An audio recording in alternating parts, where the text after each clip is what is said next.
নমস্কার, Ramakrishna TV YouTube চ্যানেলের পক্ষ থেকে সকল মা, বাবা, দাদু, দিদা, ঠাকুমা, ঠাকুর দাদাদের জানাই অনেক অনেক ভালোবাসা, প্রীতি ও আন্তরিক শুভেচ্ছা। সবাই ভালো আছেন, ভালো থাকবেন।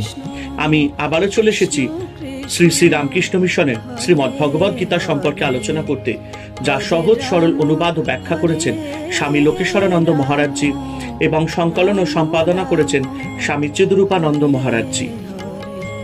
আজকে আমরা আলোচনা করব শ্রীমদ্ ভগবদ গীতার থেকে সপ্তম অধ্যায় জ্ঞান বিজ্ঞান যোগ থেকে সপ্তম এবং অষ্টম শ্লোক। প্রথমে আমরা আলোচনা করব সপ্তম শ্লোক। মত্ত পরতরং নানত কিঞ্চিদস্তি ধনঞ্জয় ময়ি সর্বমিদং প্রোতং সূত্রে মণিগণা ইব। অর্থাৎ, হে ধনঞ্জয়, আমার থেকে শ্রেষ্ঠ পরমার্থ তত্ত্ব অন্য কিছু নেই। সূত্রে মনীষ সমূহের ন্যায় এই দৃশ্যমান জগৎ আমাতেই আশ্রিত আছে। অর্জুনকে সম্বোধন করে ভগবান শ্রীকৃষ্ণ বলছেন এই শ্লোকে, আমি জগতের প্রভাব ও প্রলয়, আমার অপেক্ষা শ্রেষ্ঠ বা স্বতন্ত্র বস্তু কিছু নেই। আমাকে বাদ দিয়ে কিছুই থাকতে পারে না। আমি যেমন সৃষ্টি ও প্রলয়ের কর্তা, তেমনি জগতের স্থিতিও আমার উপর নির্ভর করছে। যেন সব মণি এক সূত্রে গাঁথা, তাই সবকিছুরই অস্তিত্ব নির্ভর করছে আমার ওপর। আমার পরা প্রকৃতি এই জগৎ প্রপঞ্চকে ধারণ ও গ্রথিত করে রেখেছে। পরা প্রকৃতি সূত্র এবং মণিগণ সদৃশ জগৎ প্রপঞ্চ অপরা প্রকৃতি। পরমাত্মাকে বাদ দিয়ে কোনো বস্তুরই স্বাধীন সত্তা নেই। পরমাত্মা আছেন বলেই জগৎ আছে। মণিমালা কোথা থেকে এলো? ভগবান হলেন সূত্র এবং জগৎ মণিমালা। ভগবানকে বাদ দিয়ে জগৎ নেই। এই জগতের মধ্যে যে সংহতি, ঐক্য, প্রেম, সামঞ্জস্য দেখতে পাওয়া যায়, তার কারণ এক চৈতন্য পরমাত্মাই সকল বস্তুর মধ্যে অনুস্যূত থেকে ব্যষ্টি বা সমষ্টিকে ধারণ করে আছে। সেই আধ্যাত্মিক সত্তাই সকল বস্তুর মূল সত্তা। তাই প্রত্যেক বস্তুর একটি মূল সত্তা রয়েছে এবং একটি ব্যবহারিক সত্তা রয়েছে। দুটি দৃষ্টিকোণ থেকে বস্তুর বিচার করতে হয়। বেদান্তের অপূর্ব শিক্ষা ময়ি সর্বমিদং প্রোতং, এই দৃশ্যমান বিশ্বের সবকিছুর মধ্যে আমি অনুসূত রয়েছি। তাই একটি মানুষের বাইরে বৈশিষ্ট্য বা উপাধি যেমন রয়েছে, তেমনই আবার তার একটি দিব্য অন্তরাত্মা রয়েছে। এই ঐশ্বরিক সত্তাকে নানা নামে অভিহিত করা হয়। জীবাত্মা, সূত্রাত্মা, অন্তরাত্মা, অন্তর্যামী ইত্যাদি। বৃহদারণ্যক উপনিষদের ঋষি যাজ্ঞবল্ক্য বলছেন, যিনি পৃথিবীতে আছেন কিন্তু পৃথিবীর ভিতরে আছেন, অথচ পৃথিবী যাকে জানে না, পৃথিবী তার শরীর, যিনি পৃথিবীর অভ্যন্তরে থেকে পৃথিবীতে অনুষ্ঠিত সমস্ত কাজ নিয়ন্ত্রণ করেন, তিনি অন্তর্যামী, তিনি শাশ্বত আত্মা, একমাত্র অন্তর্নিহিত এই সত্তাই অবিনাশী। পৃথিবীর বাকি সব কিছুই নশ্বর।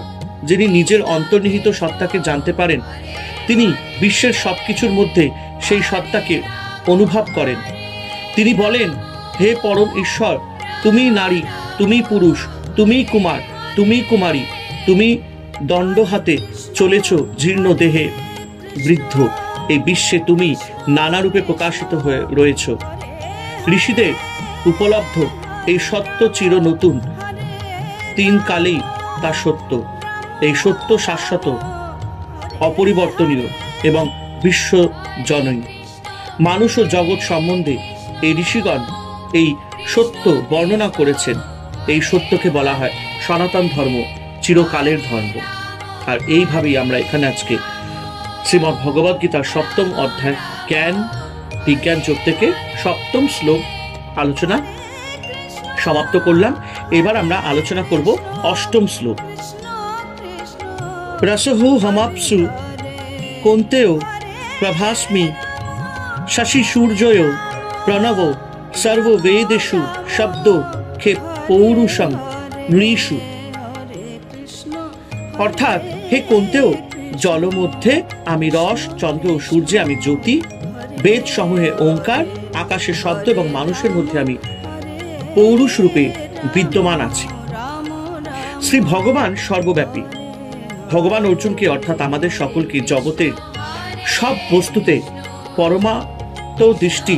পরমাত্ম দৃষ্টি করতে বলেছেন।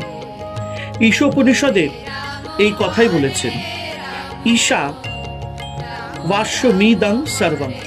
জগতের সমস্ত বস্তুতে পরমেশ্বর বাস বা পরমেশ্বরের দ্বারা আচ্ছাদিত করবে, অর্থাৎ পরমেশ্বর সর্ববস্তুতে নিহিত রয়েছেন। তিনি জলের মধ্যে রস, চন্দ্র সূর্যের মধ্যে জ্যোতি, বেদের সার প্রণব ওং, আকাশের শব্দ তিনি পুরুষের পৌরস। এখানে ভগবান অর্জুনকে দেখাচ্ছেন পরমাত্মা সর্বত্র সব বস্তুতে কেমন ভাবে অনুস্যূত রয়েছেন। ভগবৎ সত্তা সর্বত্র, তিনি ছাড়া কিছুই নেই, তিনি সবকিছুর সার। জলে সার অর্থাৎ জলের যে মূল গুণ বা শক্তি তা হচ্ছে রস। সেই রসই জলের মূল সত্তা। যদিও রসের পঞ্চ তন্মাত্রার একটি তন্মাত্রা এবং ইন্দ্রিয়ের বিষয় অপরা প্রকৃতি, কিন্তু এখানে রস তন্মাত্র নয়। ভগবান বলছেন তিনি রসস্বরূপ। রস সত্তার যে শক্তিতে রস তন্মাত্রা মানে সূক্ষ্মরূপে জল স্থূলরূপে প্রকাশিত হয়েছে, সেই রসশক্তি ভগবান। তিনি জলের মধ্যে রস রূপে অনুস্যূত রয়েছেন। এই মূল শক্তিটি আধ্যাত্মিক, জড় নয়। ভগবান বলছেন এই রস শক্তি তিনি অর্থাৎ পরাপ্রকৃতি। এই রূপে চন্দ্র সূর্যের সার যে প্রভা, সেই প্রভা শক্তি তিনি। আকাশের মূল সত্তা শব্দ, এটি জড় অর্থাৎ অপরা প্রকৃতির শব্দ তন্মাত্র নয়। এই শব্দ আকাশ তত্ত্বের মধ্যে শব্দ শক্তিরূপে অনুস্যূত রয়েছে। এই শব্দ সত্তা আধ্যাত্মিক সত্তা এবং ভগবানের পরাপ্রকৃতি। ভগবান বলছেন সর্ববেদের মধ্যেই আমি প্রণব। মূল ধ্বনি ওঙ্কার হলো ঈশ্বর, বেদ শব্দেরই সমষ্টি, তাই বেদকে শব্দ ব্রহ্ম বলা হয়। এই বৈদিক শব্দসমূহের মূল হলো ওঙ্কার। এই ওঙ্কারই পারমার্থিক শক্তির অনুষ্ঠান।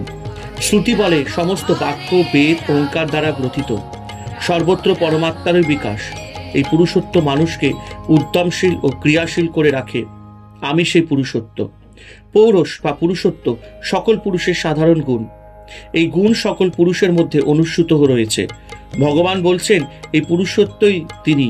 এই গুণ বা ধর্ম সকল পুরুষের মধ্যে অনুস্যূত রয়েছে এবং এই পুরুষত্বই শক্তি, শৌর্য, বীর্য ইত্যাদি ঈশ্বরের সত্তা অর্থাৎ আধ্যাত্মিক পরাপ্রকৃতি।